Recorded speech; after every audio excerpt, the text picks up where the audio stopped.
It's not always easy to welcome and embrace change. We resist and despise change because change requires us to step out of our comfort zone. Change rattles our cage. Change stretches us beyond our limits. So it's uncomfortable. It's unpredictable. It's uncertain. And it's inconvenient. And I guess the biggest reason for why we resist change with a passion is because it means a loss of control.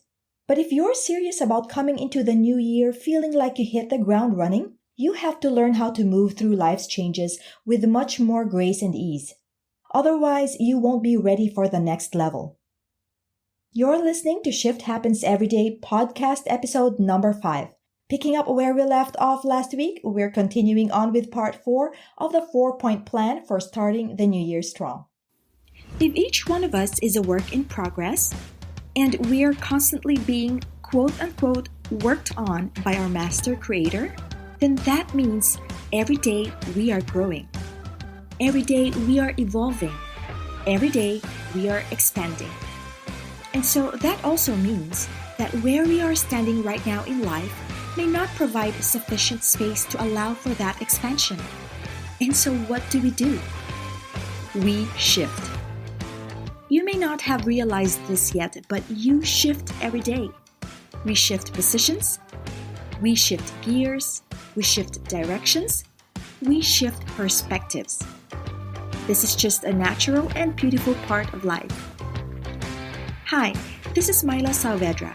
My weekly podcast, Shift Happens Every Day, is all about finding just the right tiny adjustments we can make every single day to make room for these shifts in life without being overwhelmed or shocked, and most importantly, without the need to be perfect. I invite you to subscribe to my brand new podcast show, Shift Happens Every Day. Episodes will be released once every week. So come as you are, bring your favorite cup of joe, and let's get ready to make a big shift.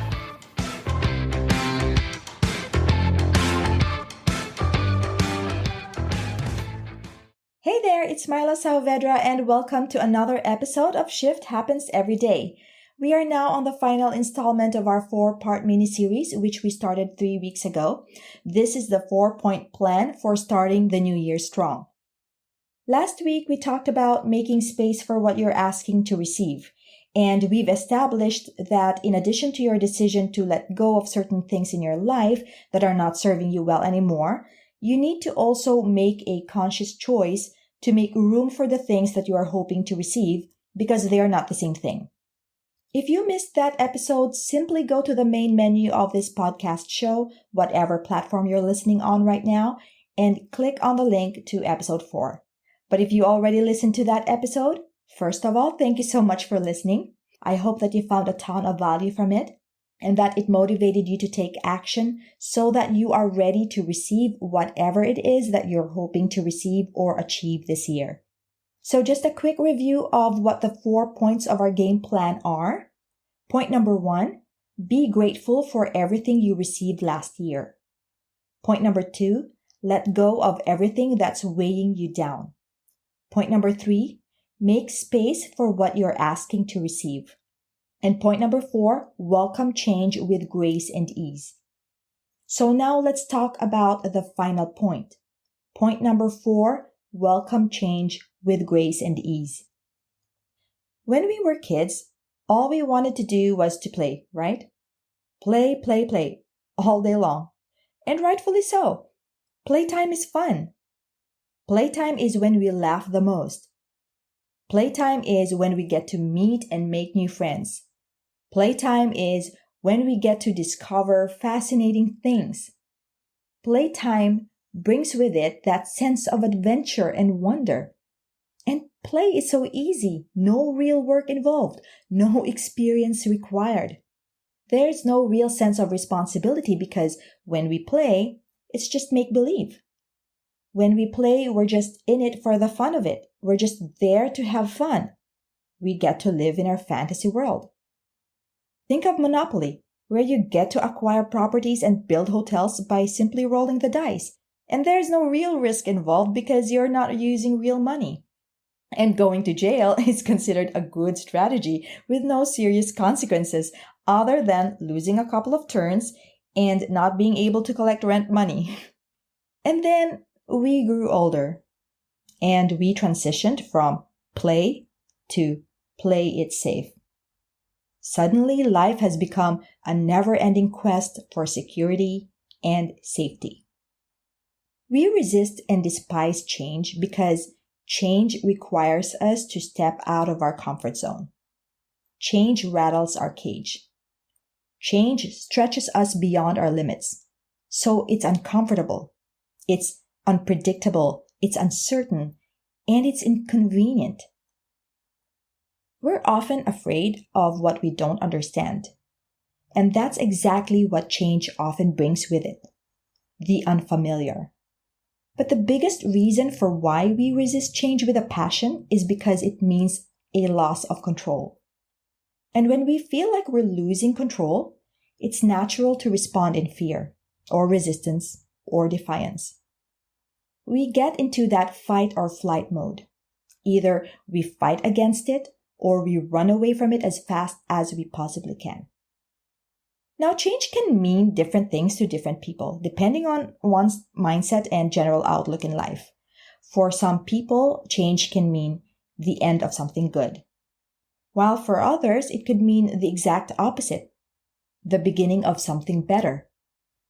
For example, if the change you're dealing with is a loss of a job because you were let go, it could trigger fear, financial insecurity, and even self-doubt. Or it could also mean relief, especially if the previous job had been a source of stress in your life.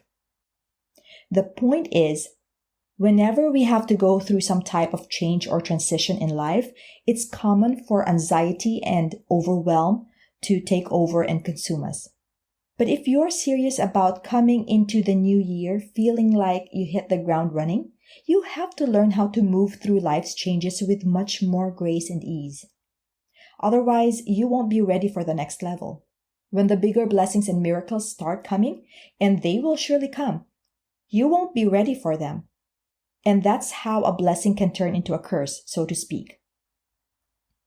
Because if you're not ready for a blessing, you will mismanage it. You will abuse it. You will most likely even reject it. And so once again, there will be resistance which will bring you back to square one. And then you will say, well, I tried everything I could, but I was unsuccessful at manifesting success or abundance into my life. I tried meditations, visualizations, affirmations, all of the other Asians you could think of, journaling, etc. Nothing worked. When in fact, the problem is you and your resistance to change. Keep this in mind.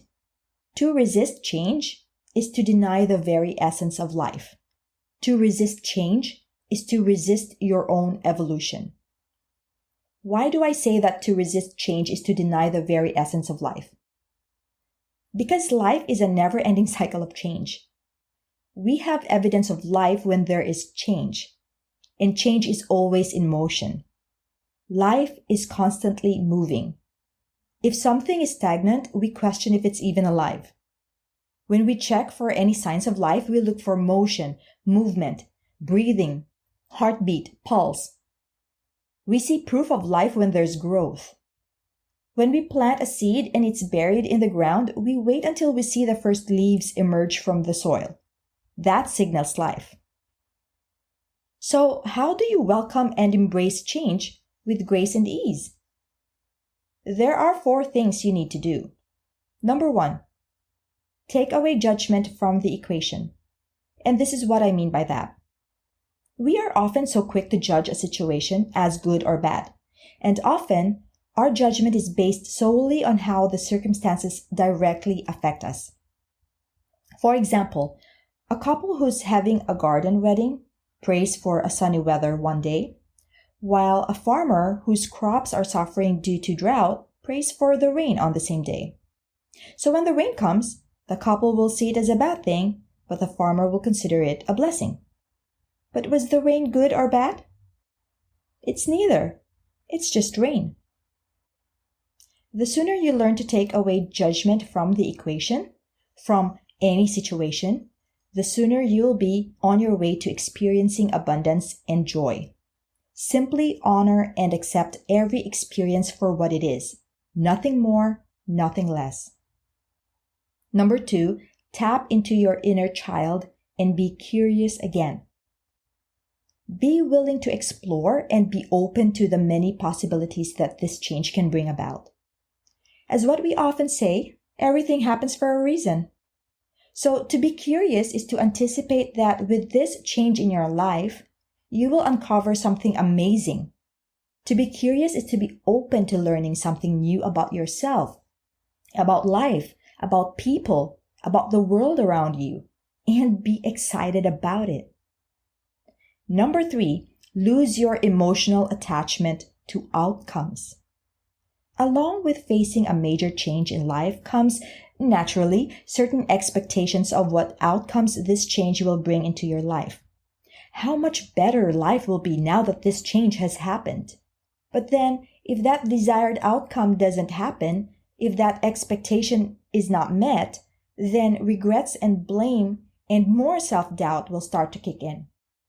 So rather than measuring yourself and your life against your ideal outcome or scenario, measure yourself and your life against where you used to be.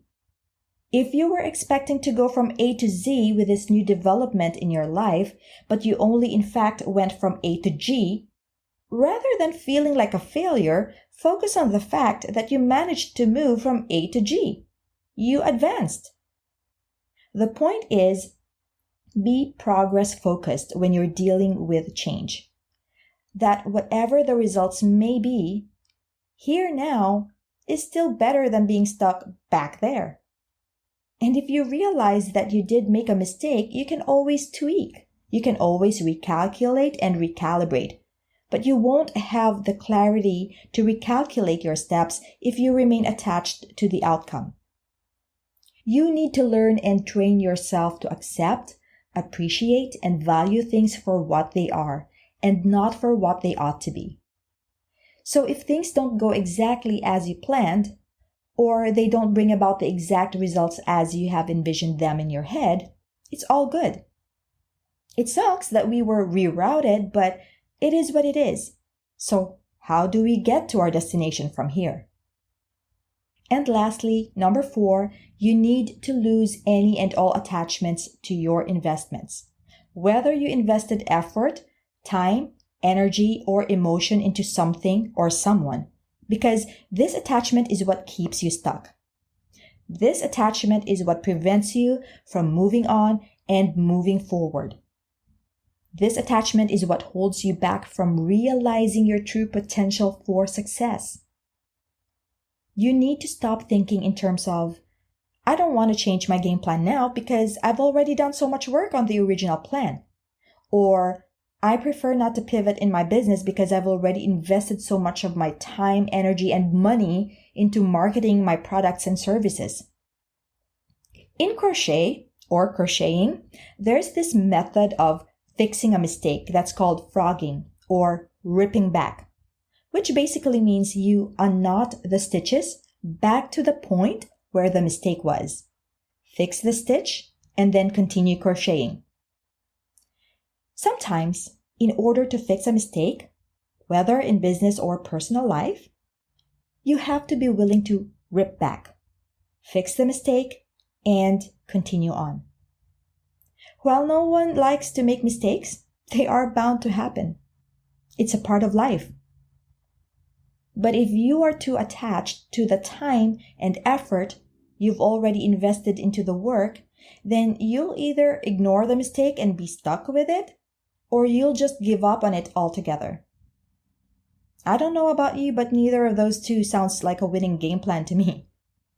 So again, you need to lose any and all attachments to your investments. As we close out this 4-part mini-series, this is what I want you to take away from all of this. Always guard your heart. It's your responsibility. No one else can do this for you. Make sure you maintain a grateful heart at all times, whether things are going great or not so great. And just as you would routinely clear your browsing history or cache on your computer to make sure you're functioning at your optimum level, mentally, emotionally, and physically, make it a routine to clear your cache too, by letting go of things and people that do not deserve a space in your life, in your heart, and in your mind. And make sure that you give yourself time to heal, recover, recharge, and refresh so you can be ready for the brand new blessings that are coming. And finally, expect that change will happen because it's a part of life. But look at it as yet another adventure. A chance to learn and grow and rediscover who you are as a person who is wiser and who has fought many battles in life and is still here. Your game plan for succeeding this year is simple, it's clear, concise, and straightforward. It's easy to grasp, easy to remember, easy to implement. So, once again, your 4-point plan for starting the year strong is to be grateful, let go, make space, welcome change. Said in another way, that's gratitude, surrender, faith, change. To borrow a few words from the book of Proverbs, tie these words around your fingers, engrave them in your heart, or wrap them around your forehead. May you find genuine and lasting success this year. I am rooting for you. And once again, thank you so much for joining me today for this episode of Shift Happens Every Day. I can't wait to connect with you again and explore more ways to shift our mindset for living a more fulfilling life. Thank you so much for tuning in. Take care and stay safe. If you love listening to this podcast, please leave a review in Apple Podcasts and spread the love around by sharing it with your friends and loved ones. I sincerely appreciate your support. Thanks for listening to Shift Happens Every Day. You can access the show notes for this episode and all past episodes at www.mylasaveda.com/podcast. Please join us again in the next episode of Shift Happens Every Day.